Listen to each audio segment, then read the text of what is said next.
so much, and the fact that we have such enthusiasm and such a group early in the morning just shows me Chicago can do it. This is the Midwestern work ethic at work.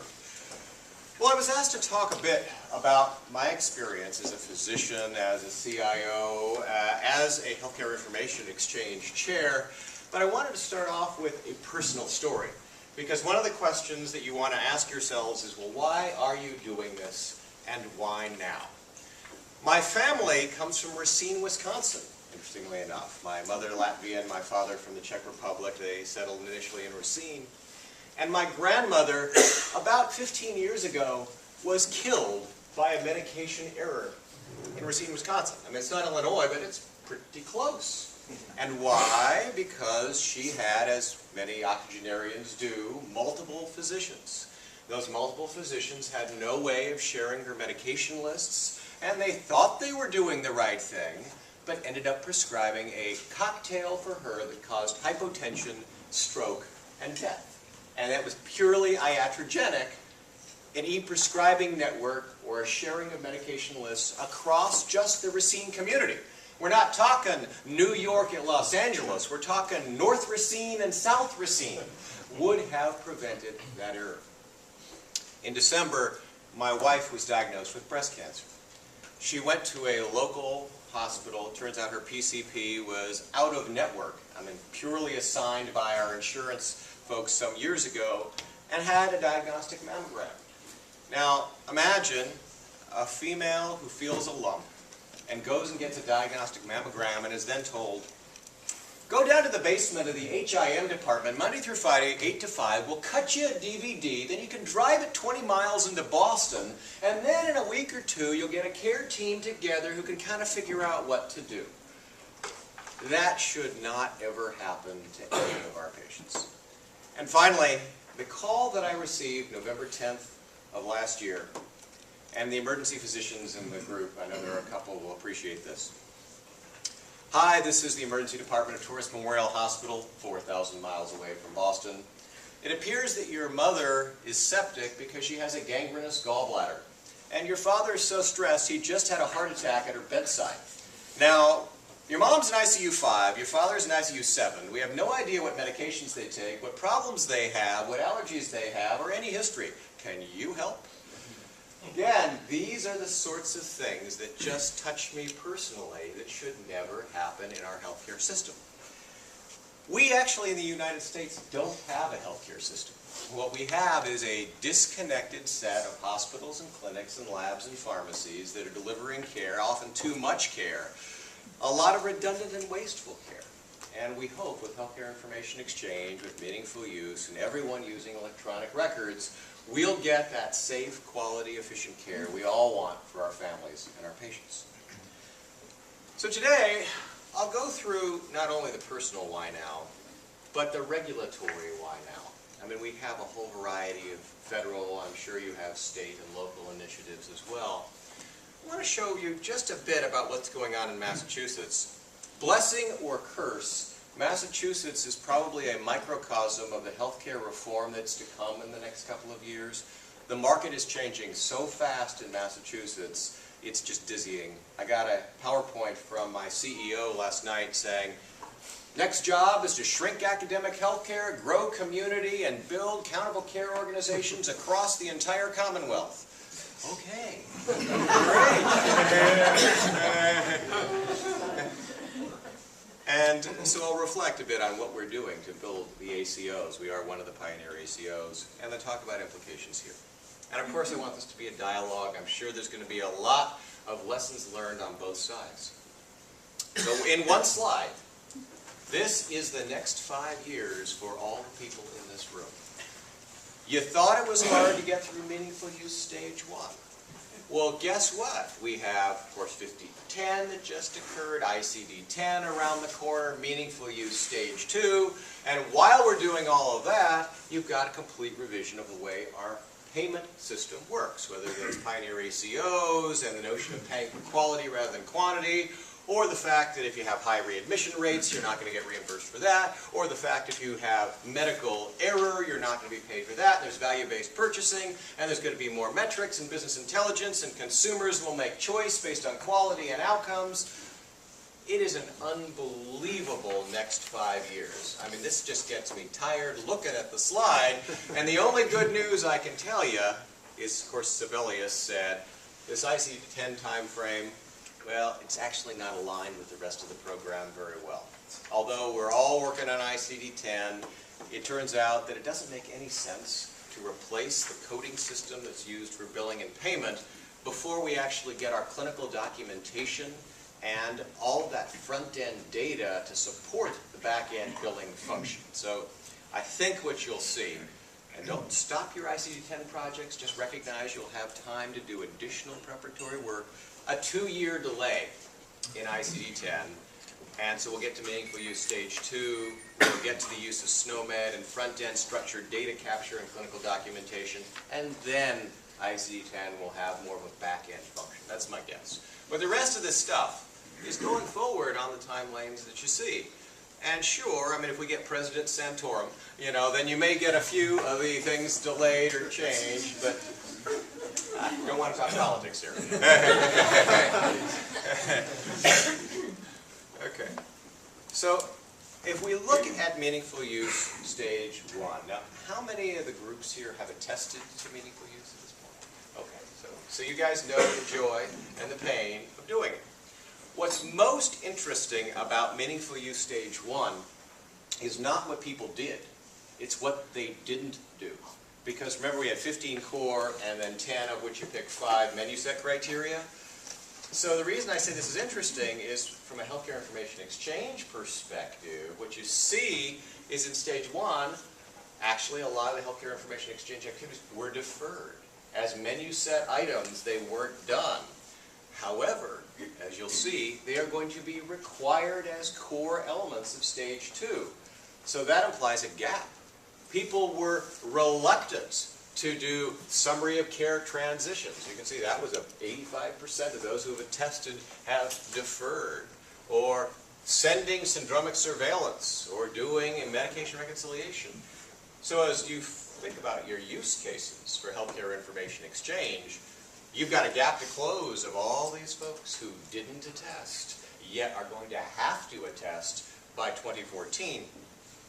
Remember, by the way, that the time frame of meaningful use stage 2, though deferred a year, it means that if you're going to attest in 2014, you have to start your reporting period October 1 of 2013, because it's a year-long reporting period. So really, here we are in 2012, the meaningful use stage 2 regulations have just come out as NPRMs. You're probably not going to see them finalized until, probably August. So you'll have from August of 2012 to October of 2013 to implement whatever software is necessary to achieve meaningful use stage 2, including health information exchange activities. In stage 1, and I was talking to some folks before our gathering today, the health information exchange requirements were light at best. In fact, I served as the exchange agent for 500 hospitals in the United States. I, on my blog, made the offer. You want to do attestation? Well, hey, the language of stage 1 is send some data to someone. Okay, I'll be your someone. So I got XML for Kermit Frog, you know, I got PDFs, I got all kinds of stuff. That's all you need to do. Very loose, very weak. So stage 2 will be very strong and very concrete and very production. So I look at the marketplace. Sure, ICD-10 is keeping some people busy as they begin planning that. And healthcare reform, people are a little bit unsure of what they need to do. But meaningful use is clear. It is a roadmap. It is a set of items that you need to tick off in your clinical and your IT departments. So if we look at stage 2 challenges, it is going to require, as I'll show you in the exact language, both hospitals exchanging summary data and public health data for syndromic surveillance. These are absolutely required. And eligible professionals doing transition of care communication on 10% of their encounters. This isn't the one demo. This isn't the just make one relationship between you and an affiliate who's on the same EHR platform. No, it's doing true healthcare information exchange across affiliations, beyond your organization, and across different platforms. It's real. But again, there have been a lot of challenges, and you outlined them very beautifully this morning. That the technology, well, we can solve that. But the governance, the data use agreements, the privacy protection, that's the really hard stuff. I mean, what a funny time this is. Now, these are all CMOs, and I think there is one lawyer in the room. Where is he? He's over there. Oh, there he is. At the same time that we are being told share more data with more people for more purposes, we're also being told, and by the way, the penalties for breach or data loss are more egregious than ever, and you probably saw the $1.5 million HIPAA settlement against the Blues that occurred yesterday. And I've got the Office of Civil Rights investigating me currently for the following. You'll love this. Now, let's see. GE, General Electric. Anybody from GE? Okay. Fine company. So GE makes imaging systems. GE, like many vendors, tends to create proprietary workstations that the IT department is not allowed to touch. And sometimes they pull out the FDA 510K regulations and say, oh, this was certified as a device, you can't apply antivirus software or Microsoft patches. That would ruin the 510K approval. So GE comes in and services the equipment. GE deactivated the antivirus software on one of their radiology workstations. It got a virus on it. And the notion, the interpretation that we had from some legal counsel is, well, the fact that you had malware on a clinical device is a potential breach. So you should report the fact that 2,000 patients' images were viewed through this radiology device with malware on it. And so now the Office of Civil Rights has said, okay, we need your comprehensive data protection plan, we need your third-party white hat hacker analysis. So, we've spent $100,000 of staff time and external consulting time responding to government requests for information on a non-breach breach. And so at the same time, you as a community are going to have to exchange data. You'll have to build the policies, the privacy protections, the consent models, all these things that will ensure you're all held harmless. I mean, basically, as a community, you are stronger than any individual institution. You can build a community standard of consent, a community standard of auditing and privacy protections, and as you pointed out, that's the hard preparatory work to do. So do that, and you'll be ready for stage 2. So these are some specific language items from stage 2 and PRM. This one specifically, the eligible professional, eligible hospital, or critical access hospital that transitions or refers their patients to another setting of care or provider of care provides a summary of care record for more than 65% of the transitions of care and referrals. So remember, in stage 1, this was menu set, optional, and it was only 50%.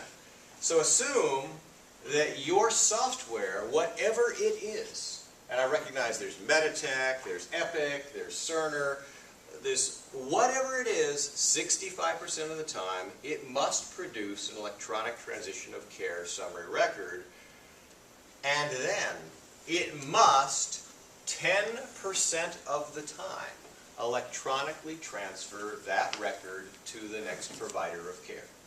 So this isn't about the affiliation. I think the term that was used, a closed garden.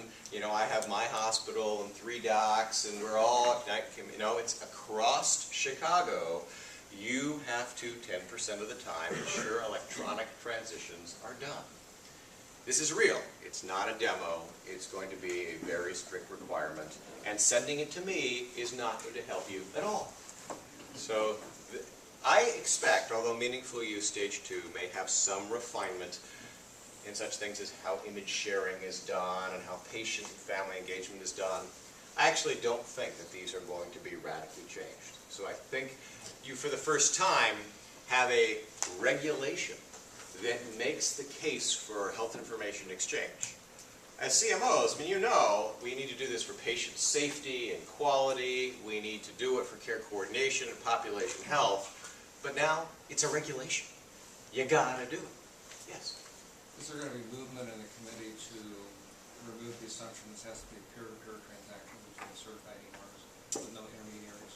Because we're talking about HIEs, and some of the current menu items require that you send into systems directly. Right. So what I suspect, Farzad and the gang there doesn't want to prescribe architecture. And that is, there are many ways you can do health information exchange. And so you could go from one entity through an intermediary like an HIE to another entity. You could use the direct protocol to go from entity to entity. There are hub and spoke models, there are federated models, there are centralized repository models, and they're all fine. So what I believe is that you will be given latitude in how you accomplish this architecture. Yes? One other question related. There are parts of this legislation that they could have actually put brand name in for legislation that's very well directed. I'm an Epic shop. Yeah. You effectively have taken Minnesota and most of the West Coast out of compliance with this regulation by specifying that it has to be a different vendor's EMR. Right. I mean, Epic, for instance, is Minnesota's HIE. Right. So I think the intent is not so much that they wanted to worry about, oh, the guy across town must use a different EHR than you, because there's no way you could ever make such a decision. It's to encourage us to go beyond the boundaries of single organizations and single closed proprietary health information exchanges. The idea being that, sure, I mean, Epic talking to Epic is okay, but make sure that you can also talk to Meditech and Cerner and the EHRs that the docs in the community have. And I think that may be polished so the spirit is better I understand the communicated. spirit, and I'm totally in sympathy with it, Yeah. but my plea is in your role as a national leader and speaker, is to make the legislative requirement a little less targeted Sure. as it presently. And Steve Posnack, who actually wrote this language, is a very reasonable fellow. And it was purely, sometimes you get the unintended consequences of the way a sentence reads. It was not intended to say, we won't allow a monopoly of Epic. That wasn't the issue at all.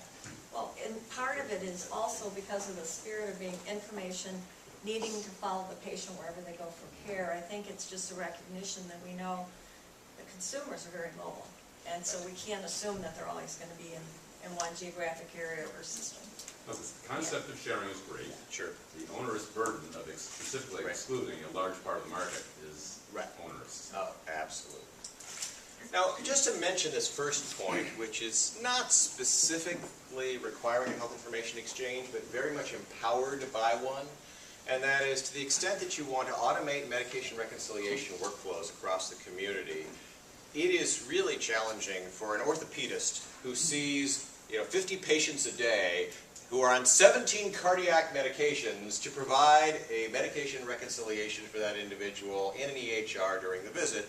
So imagine that the Health Information Exchange provides a consolidated view of the medication lists of the patient across multiple sites of care that is automatically incorporated into the EHR. And so therefore it becomes much less burdensome on the community to have HIE-based medication reconciliation than manual medication reconciliation. You got to do it, and the HIE can help. Now, we talked on that first slide about all the trends over the next 5 years. And I don't know the Chicago marketplace precisely, but here's the nature of the Boston marketplace. You've got Partners Healthcare, an $8 billion entity, the Mass General and the Brigham, and it has decided to become a very low cost, I know this sounds strange, healthcare provider, because in the past, Partners was so big that it could command whatever rates it wanted from the insurers, and in fact got actually a 15% greater premium than the rest of the marketplace because it was the Mass General, it was the Brigham, it owned so much of the marketplace. The payers woke up and said, can no longer do this, so now Brigham and Mass General are trying to reduce their cost base 10% this year. They're trying to truly be a lower cost provider of care. Steward healthcare system, our former faith-based Caritas system, has now become, oddly enough, an equity-owned, hedge fund-run, private entity. I mean, you went from the Sisters of Charity to, private equity? I mean, this is a little odd. And what they did was really interesting, is they bought up all these struggling community hospitals and then tried to form a value-based network that would be high quality. And their idea was, if we invest capital, and these private equity folks have lots of capital, that they can put in those improvements in equipment and facilities that are necessary to bring up the quality of these community hospitals, and they will differentiate themselves by saying, we are the quality solution in your neighborhood. So here you have partners becoming low cost, Steward becoming high quality, and now Beth Israel Deaconess and its affiliates in the center. What do we do? And of course the idea is, well, value is good, high quality, low cost, do both. And we're poised to do that. The challenge is, as I pointed out with the PowerPoint from my CEO, is what does it mean to be an ACO? And what it means is that we have a couple of community hospitals, an academic health center, 3,000 docs, some are owned, some are not owned. How do you knit together a community of care for care coordination and population management? And the answer, of course, is health information exchange and analytics. That's really what you need.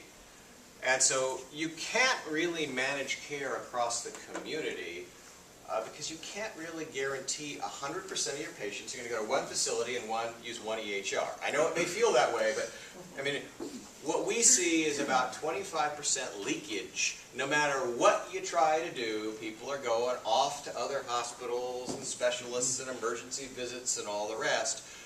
So we really believe that accountable care organizations require a significant investment in healthcare information exchange. Now, you could argue, oh, this ACO thing, well, I'm not sure it's really going to happen. Well, what we're certainly seeing in our marketplace is that of the 32 pioneer ACOs, 7 are in New England, 5 are in Massachusetts. The market is moving very fast, paying for quality as opposed to paying for quantity seems to be happening, at least in New England, with great rapidity. So, hence, we really feel that unless we build those tools that the hospitals and the physicians in the community need to manage the wellness of patients, we will not be able to survive healthcare reform. We're therefore moving fast and, as you'll see, investing substantially in healthcare information exchange to fund this. This is a slide that I don't need to go through the dizzying details of, but it just points out, as one thinks of ACO, what are the kinds of things that you need? Well, capture all data electronically. Ensure that you have at your fingertips, at the point of care, actionable information. Now, one challenge you'll face as you build healthcare information exchange is information overload. You will produce so much data, the clinician won't be able to actually digest it all. So our view is, how do we turn data into information, knowledge, and wisdom? By using EHRs and decision support, as we gather that community-wide record, then notifying the clinician for each patient of what needs to be done to ensure that safe quality care. And of course, if there are issues like guidelines and care paths, that we enroll the patients in these decision support tools so that the patient comes in, may have 20,000 pieces of data, but today your issue is, oh, you're a diabetic and haven't had an eye exam in the last year. Very directed and focused, all at the point of care. And so all of these tools that are both sometimes built into the EHR and sometimes are analytics outside the EHR, I'll show you some examples of that. Huge amount of performance management, monitoring, and benchmarking, physician to physician, practice to practice, hospital to hospital. And as you'll see, in stage 2, and accountable care organizations requires the patients and their families to be engaged. As we talk about healthcare information exchange, often we talk about provider-payer, provider-public health or government, but sometimes we forget that we're all patients. And I'm sure, you've got my chart, I presume, as you're running Epic, and that's actually quite fine. We've had a personal health record at Beth Israel Deaconess since 1999 and have had great patient engagement. Problem is, as those patients go hospital, hospital, provider to provider, if they're using the tethered PHRs of their EHRs, they're going to end up with 5 different logins, 5 different PHRs, and it's pretty hard to engage patients and families, deliver educational materials, alerts and reminders on 5 different PHRs. So one wonders, it may not be today, but as you architect the health information exchange, there's no reason technically why, as a summary goes out to a provider, PCP for example, a summary can also be sent to the direct address of a patient.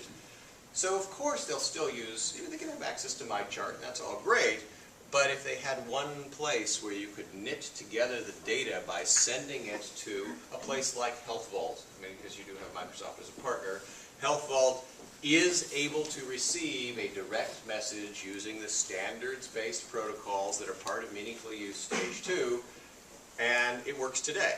So the test transaction for Health Vault actually was my medical record, so I know it works. And it gives the patient then the convenience of one repository where their data is sent for coordination of care and for sharing. Here is what we have elected to do in the Commonwealth of Massachusetts. It's not necessarily the one and only. It may not fit anywhere else other than Massachusetts, but for us, it makes sense. Over the last 15 years, as you pointed out, we've had the evolution of what I'm going to call subnetworks. NEHEN, knit together Eastern Massachusetts with Healthcare Information Exchange for administrative, e-prescribing, and clinical transactions. Oh, but the central part of the state, we had something called Safe Health. In the south part of the state, we had something called CHAPS, which Meditech created its own private HIE among some hospitals. And then we have folks who are out in the western part of the state where they have actually very little internet infrastructure. And they're using dial-up phone lines to share data. There isn't the notion of centralizing all of the healthcare information exchange into one infrastructure. In fact, what we want to do is simply provide a common backbone so that the existent sub-networks can communicate with each other. And probably this is similar to the way you're thinking about Chicago. I mean, you got Illinois who may be doing one thing, you're doing another, but that's okay. You should all be very complementary. So here's what we decided to do. Interesting model. May, again, not work anywhere else. But we looked at the landscape and said, Medicaid turns out in 2012 to be eager to fund health information exchange activities. 100% of our hospitals see Medicaid patients. 80% of our providers see Medicaid patients. So Medicaid, how about this? You have a 90-10 matching program. The state will come up with $5 million, and then you can match it with $45 million, and we'll have $50 million for a Executive Office of Health and Human Services Mass Health initiated infrastructure to create a set of backbone services knitting together every existent sub-network and even the private physicians in the community who don't currently have membership in any kind of healthcare information exchange. So this actually, we went down to CMS, we proposed it, and it was funded in February 17th. So it is now in process. I'll show you all the timelines in a second. Our idea was straightforward. That is, if, as a first step, we want every provider to send data to every other provider, we need a provider directory. Who are these individuals? Now, you could do a provider directory down to the point of a person. That would be hard. So we decided our provider directory will start with organizations, the names of hospitals and practices, and it could even be a department in a hospital, government entities, service providers and organizations. So that directory gives you a routing address to send information from any point to any point. Now, my name may be in the directory, but it's the fact that I'm associated with Beth Israel Deaconess, and Beth Israel Deaconess has a routable address that's the important point. Once the message arrives in the four walls of the institution, they can be delivered into the EHR, could be delivered, I mean, I hate to say it, by email or fax if necessary, sort of whatever you need to do to get it delivered to the individual. So we build the provider directory. Oh, from a legal point of view, we audit every transaction. This becomes a disclosure log of what data went from what place. For those who don't have EHRs, and there are some, and there's the long-term care, the behavioral health, I hate to do it, but we have put in the RFP a web portal for those who do not have EHRs to be able to send and receive messages through a portal solution. Reason I don't like it is you ideally want this to be EHR integrated in the workflow and not some separate place that you log on to do healthcare information exchange, because if you do that, no one with an EHR will use it. They want it all right at their fingertips. If we're going to do the security appropriately, we will issue digital certificates to each organization in the Commonwealth. Digital certificate technology, very mature, used throughout many industries, but the idea with the direct protocol is you want to make sure you are sending the data to the right organization and that there is a sense of provenance as to where the data came from. I could actually want to defame one of my colleagues and send a falsified message describing their raucous drinking behavior to a hospital, but then it wouldn't be signed with the appropriate digital certificate showing the provenance of where it came from. Right? So we have to do that. And then a set of healthcare information service provider HISP services that support the transport of data using the secure direct protocols, SMTP and XDR. These set of services, although procured by Medicaid, will be hosted, and I think you have a hosting contract as well, by someone else in the private sector. I mean, so the RFR says 1, build services, 2, build PKI, and 3, hosting. And that way it will sustain itself even if government changes or if Medicaid funding is no longer available. Medicaid is funding the creation of infrastructure and its operation at least for the first couple of years. Just as you guys did, if you have an idea like that, great, but what's the governance? How do you build trust? Probably the hardest thing you've done as a community is get commitment and build trust. We had a regulation called Chapter 305 that established a council. The Executive Office of Health and Human Services, Secretary of Health and Human Services, Secretary Bigby, chairs this council. It serves as the decision-making and governance body for all healthcare information activities in the Commonwealth. The only problem is it's 9 people. So I look across the room, we have about 70 stakeholders here. How do you engage everybody? So we established an advisory committee of leading CMOs, CIOs, CEOs, and that group actually makes the policy and technology recommendations up to this HIT Council. And the HIT Council at the moment has never refused or countermanded any of our recommendations. So if we all decide it's going to be opt-in consent, it's opt-in consent. If we decide the nature of our project plan is 3 phases, it's 3 phases. So that's been very good. Now there as well, had to involve Medicaid, and they have a variety of IT initiatives. In addition to healthcare information exchange, they have health insurance exchange, they have a food stamp program, all kinds of other things that we wanted to integrate. And then we have our state designated entity, which received the ONC funding. Interesting role that we have for those guys. Whereas Medicaid is building all that infrastructure, that pipe I showed you, here's the problem. Okay, we have Epic, we have Cerner. We actually have 75 different vendors in Massachusetts. When you look at the 2-doctor practice that's running amazing charts and point and click this or that, and how do you get the last mile connected to the healthcare information exchange? As I'll show you in a moment, we actually brought all the vendors together in a room and asked them, which of you today can exchange data using standards as are going to be baked into stage 2? And the answer is none of them. I mean, Sure, I mean, Epic does some wonderful things, and they have the anywhere, the everywhere, and all the rest of these components. But as one looks at the ecosystem of connecting everybody and everything using standards, the vendors are not really primed for that. So in addition to the Medicaid dollars, we also set aside state dollars. That is, our Regional Extension Center, which is going out to each of the EHRs, now has money for what we're calling last mile services. Dr. Bob is running Amazing Charts.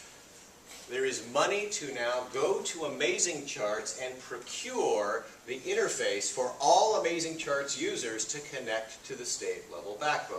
So in effect, we did a Pareto diagram of looking at, we got Epic, we got Cerner, we got Eclipsys, we got Meditech, we got GE, we got NextGen, we got Allscripts, we got Amazing Charts, and then we have, it was invented by my brother-in-law in his garage, and you look at your funding in the Pareto chart and decide what you can do and what you can't, but bottom line is we can fund 90% of the connections of the EHRs in the community by doing a single project managed office procurement with the vendors, so that in effect Meditech can't charge our 70 hospitals 70 times. It's one project, one time, done for all 70 through a centralized procurement. Just to show you how our governance committee was set up, I'm sure very similar to you, you've got people who are legal and policy, you've got people who are bits and bytes, you've got people who are worried about how to pay for it all. And then, like yourselves, you've got engagement that you need at the community level on the provider side, but there's also the consumer side. I know you've talked about in the slides you sent me about a fair amount of consumer outreach and building demand and that sort of thing. So we have co-chairs of each of these, and then every week we have co-chairs calls to coordinate across all the groups, and every month we have a meeting with the Secretary of Health and Human Services, and we present all the recommendations. What we'll be doing next week at our meeting with the Secretary is our omnibus policies and procedures. We have taken every one of these domains and actually come up with 10 or 15 major policy decisions and put them into a single binder. So now the Secretary can ask, when an HIV record is sent from point A to point B, what is the consent policy necessary for the exchange of information? What do you do in consent to disclose, consent to view? How does this get audited? All the rest of those things that are necessary. And this has been a very effective approach. We have hired a facilitator, professional facilitation, to keep us all on track. Yes? As we're looking to organize ourselves as physician leaders, we're choosing in our hospital to use a dyad of administrators and physicians. I'm interested in the construction of this. They're all co-chairs. What was the thinking behind that, and how does it work? Okay, well, let's go one by one. So it turns out on legal and policy, Wendy Mariner is a law professor at BU from the private sector. Jillian Haney is a lawyer in the Department of Public Health, state government employee. So you've got public and private. Okay. Here, I'm the CIO at Beth Israel Deaconess. Manu is the CIO for the state. So again, public and private. Here, this was kind of interesting. For finance and sustainability, Andre Soren is the CEO of one of the very few for-profit hospitals in the state, and Steve Fox is the vice president of Blue Cross. So it's a payer and a provider. And we chose a for-profit CEO because we figured they probably knew sustainability better than us non-profit people. And same sort of thing here. Jessica, state employee. Kathleen, a professor at Regis College, private sector. And provider engagement, interesting decision here. Michael Lee is the CMO of Atrius Healthcare. And Atrius Harvard Vanguard, 800 physician multi-specialty practice in eastern Massachusetts. Dirk Stanley is the CMO of Cooley Dickinson Hospital, a 50-bed community hospital in the rural part of western Massachusetts. So yeah, here you have two CMOs representing urban and rural. So in a sense, what these co-chairs end up doing is making everyone feel engaged. They have a seat at the table. And we hope we didn't miss a single constituent in all of this. Thank you. Sure.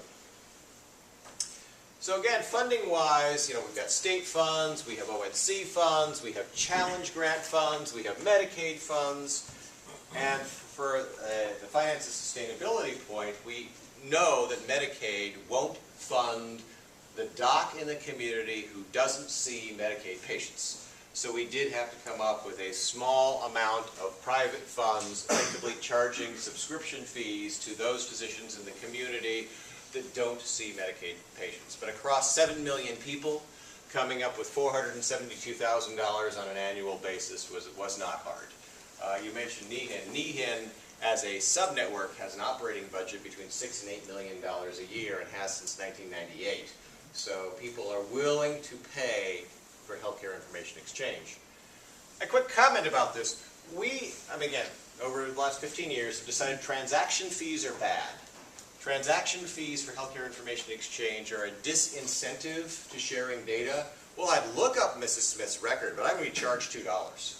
As opposed to a subscription fee, which is, in effect, a relative amount compared to the savings that you'll have for doing healthcare information exchange. So, example, when we did NEHEN in 1997, 1998, it was costing $5 a claim to deal with paper, fax, phone calls, all the manual processes. And then as we put in healthcare information exchange, we brought the cost of a claim down to 25 cents. And then what we said is, oh, you're saving $4.75. Would you be willing to toss in 50 cents of that savings to fund the healthcare information exchange? And people say, well, sure. It's cost savings then generates monies. This was not new net cash that went to health information exchange.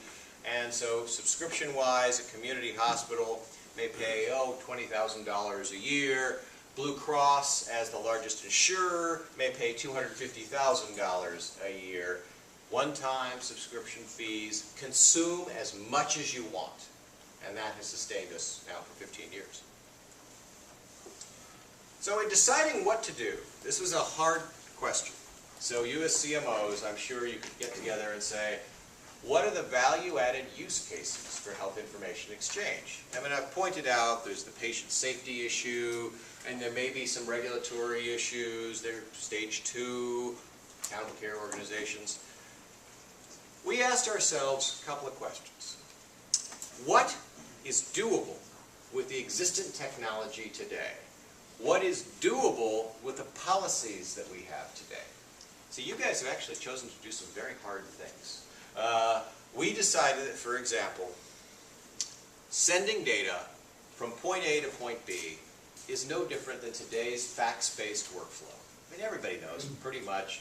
I consent the patient to release the data. I send it to another provider of care, a public health entity, or wherever. So if all we did was replace the existing fax workflow, didn't have to change the policies at all, that would be pretty easy. So that was where we said our information highway would simply provide the connections of every subnetwork, one to another. Consent models don't really change, and the fax machines go away.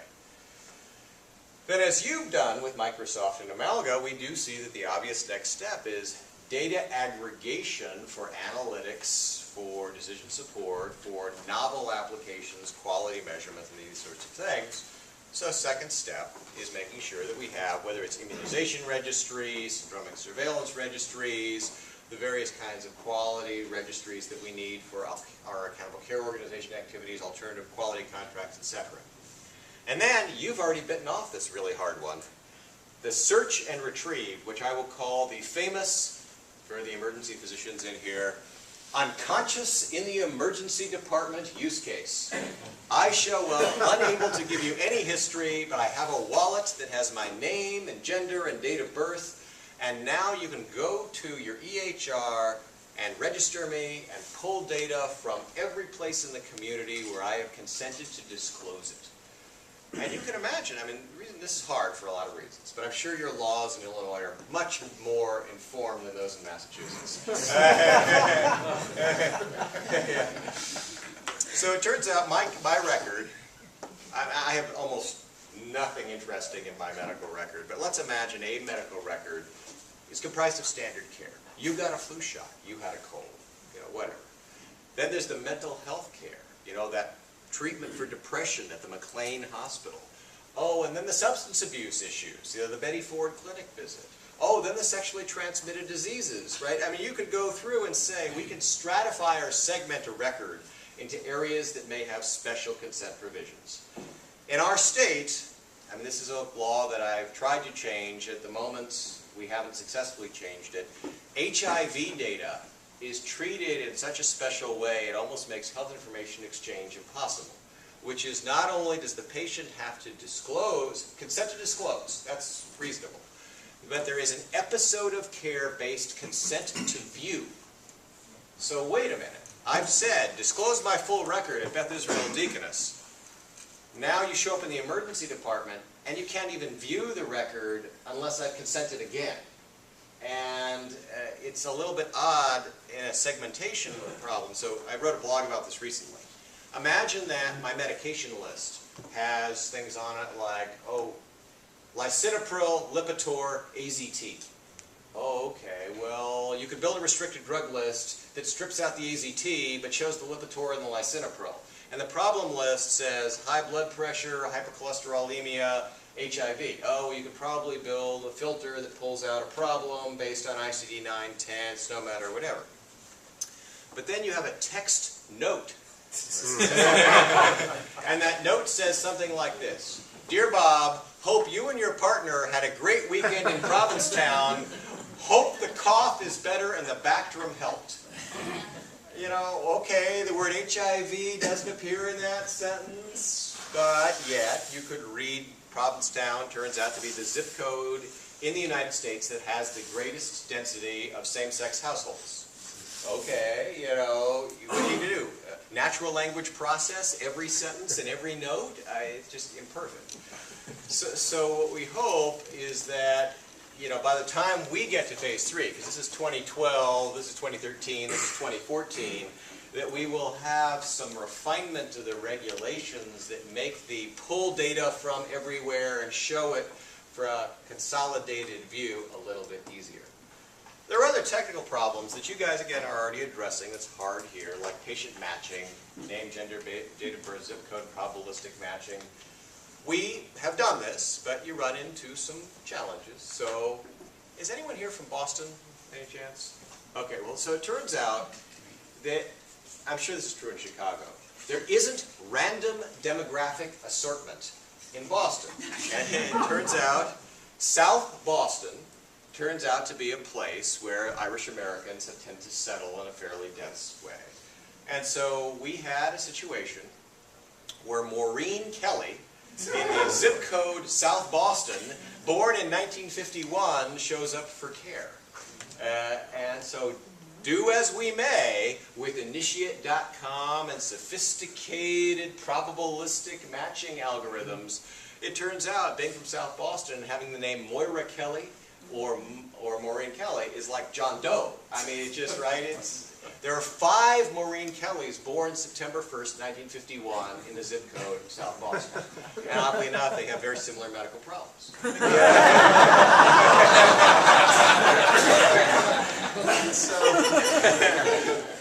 So very challenging.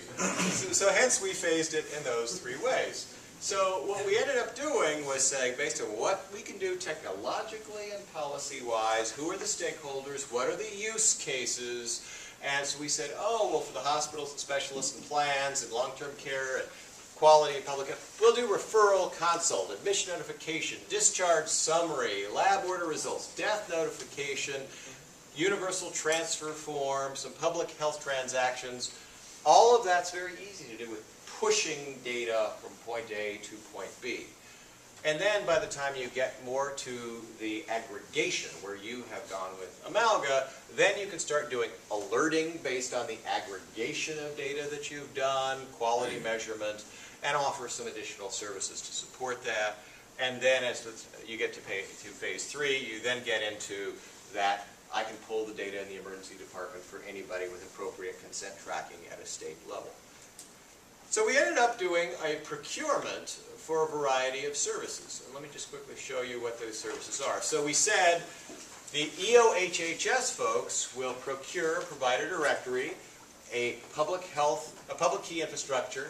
They happen to have an HL7 gateway to send data anywhere in the state that's necessary. It comes from hospitals and doctors' offices, that is routed to Department of Public Health or other places in the state government that needs it. There are 80,000 current users of the Medicaid systems, so they have an access control and authorization system to sign up users. And then there's a whole variety of back-end applications that they have to support the Medicaid environment and the public health environment. Interestingly enough, we do already today gather immunization records for all of our patients, and there's no consent needed to gather immunization information, so we have regulation in that regard, but you do need consent to share it. So we've had this interesting issue. We think sharing immunization data with school nurses is probably good. Or as a child goes to multiple providers, sharing immunization records, and we can do that if we have appropriate consent. And as I've said, as we think about this backbone array of services, you're going to have three kinds of users: those that are running an EHR that's certified and able to communicate with the backbone, no problem. And then you're going to have those that are running an EHR, but it's not going to be capable of communicating, and those that have nothing whatsoever. So these guys get fully electronic, end-to-end communication. These folks get a web portal. And eventually, you'll assume those will go away. But for now, we need that. Okay. And I mentioned this already, but basically what we have is these procurements done by the state, and then the last mile, the connection to the EHRs done by the regional extension. So what do? We came up with a plan. We wrote all the necessary documents to the government. We submitted to ONC and to CMS. We met with every vendor of every application in the Commonwealth in both Eastern and Western Mass. We got CMS approval and funding. We got ONC approval, and we issued the RFP. The RFP letter of intent period closed yesterday. So we did get RFP responses from many of the usual suspects, probably the same that you got. And so we will select the vendors in April, get contracts in May, and the initial projected go-live date for those basic services, the certificate management, provider directory, and routing, expected in October.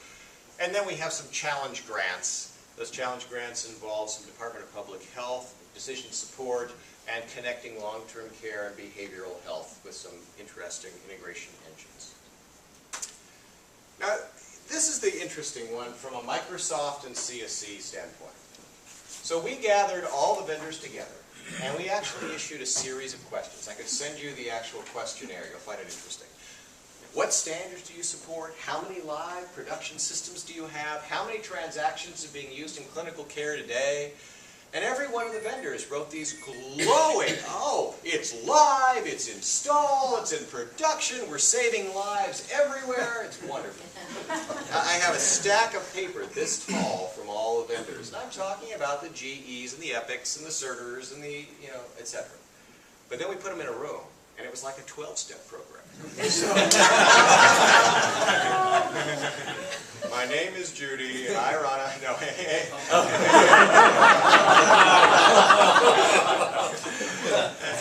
And basically what we got is with all of them locked in a room for 4 hours, they admitted they were actually exchanging nothing with no one for anything. And that is, they had on the drawing board, they had in PowerPoint, they had some, you usually say peer-to-peer, it wasn't standards-based, it was making their system talk to their system, etc. And so we then asked them some basic questions. Well, if we wanted a provider directory, how should we architect it? And the answer is, they don't care. Just do it once and make it simple.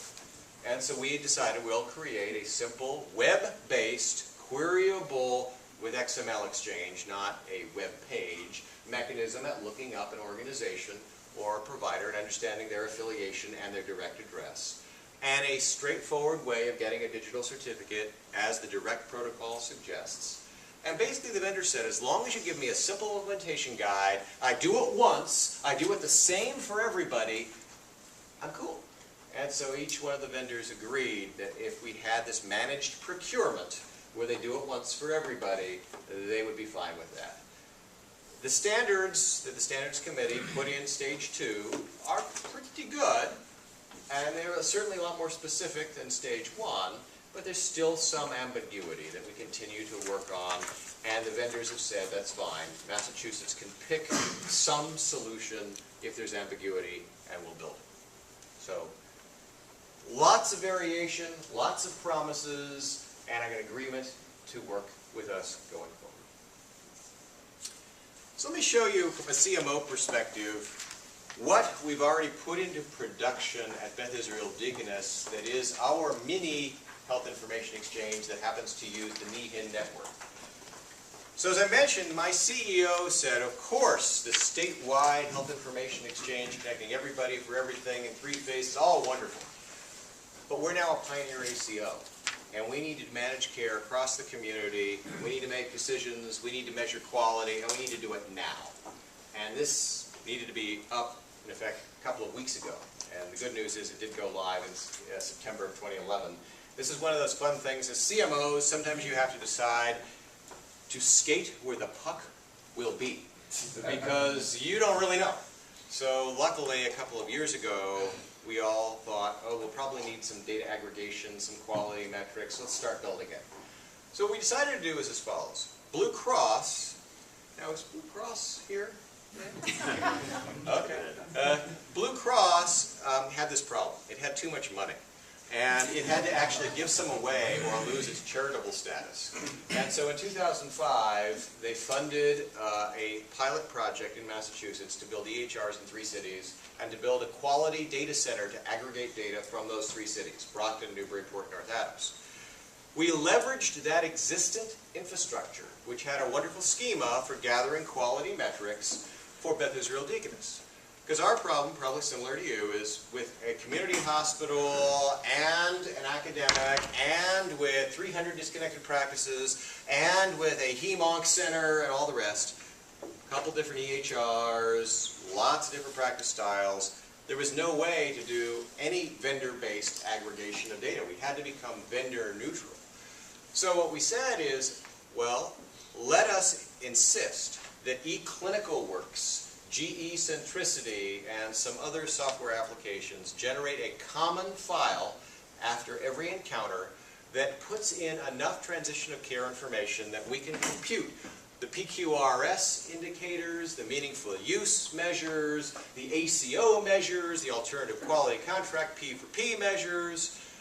We ended up using a continuity of care document, very similar to what Stage 1 had suggested we use for transitions of care, and the NEHEN network, and each of our participating hospitals and practices send data to this common registry for quality measurement. Then, this next slide, which is meant as the dizzying IT slide of the day, as CMOs you'll understand this problem. You call it high blood pressure. You call it elevated blood pressure. You call it hypertension. We've all said the exact same thing, but unfortunately we use different vocabularies, different coding standards, and different workflows. So the trick of our aggregation point was to normalize the data from Meditech and Epic and Cerner and eClinicalWorks and GE Centricity and NextGen, and to put it into a common queryable schema where we could actually compare apples to apples. This was very, very hard. And it's because, alas, we just don't have the data capture on the front end in a consistent form yet. It's getting there, and Stage 2 will push us further. But so for the moment, you gather all the data, like you create a patient-level registry, you normalize all the data, and then you end up doing all the analytics. And the kinds of analytics that we ended up doing, a lot of contract incentive measures that are based on clinical performance, the meaningful use measures. From a meaningful use standpoint, it was nice because these guys happens to be operated by the Massachusetts eHealth Collaborative and Mickey Tripathi, got a modular EHR certification. So we could just include this quality data center as part of our certification activities. It was quite straightforward. They're also CMS certified to do all the PQRS submissions. So what's cool is I don't need to do anything.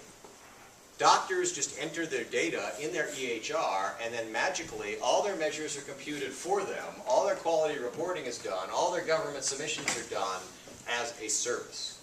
And similarly, all of our Pioneer ACO measures are done. So these are the kinds of things, I mean, you guys live this every day, so you know. I mean, you want to do hemoglobin A1C, cholesterol, you know, blood pressure control, eye exam, all the rest of these kinds of things, comparing provider to provider, practice to practice, stratified by payer, all these analytics, and they're not based on claims data. I mean, we all know claims data is very, very flawed. And so this is all based on live clinical data gathered in EHRs at the point of care, data entered by docs. So we can do these stratified in many different ways, by payer, by plan, etc., and show the variation. There's a governance model that delivers these reports to a pod leader who then shares them with the individual docs, and there's a review of performance variation and best practices and learning across. So, if that's the story, if that's the federal government, it's the imperative for healthcare information exchange, now let's turn to Chicago. So it seems to me, from everything that I've read that you've sent me, that you already have figured out use cases. You've understood that aggregating data into a common repository for reporting, so you can push data from EHRs, but then pull data for coordinated care summaries, public health, and other use cases is good. That you've established this group, you've established governance, you've engaged the patients, you've engaged the doctors, you've engaged the administrators. I have the sense, based on all the conversations I've had last night and this morning, that there's trust, that there is a sense that you have to do this as a community. And I would hope that some of the administrators who aren't as medically enlightened as you realize that data is no longer an asset. And what I mean by that is there should be no fear of sharing data organization to organization. You need to differentiate yourself based on the quality and value you bring and not the data aggregation that you do. So in effect, unless you share data across organizations, it's going to be very hard to deliver quality and value care, because there will always be leakage. What I hope, too, is that your CFOs will understand that health information exchange does have a value proposition.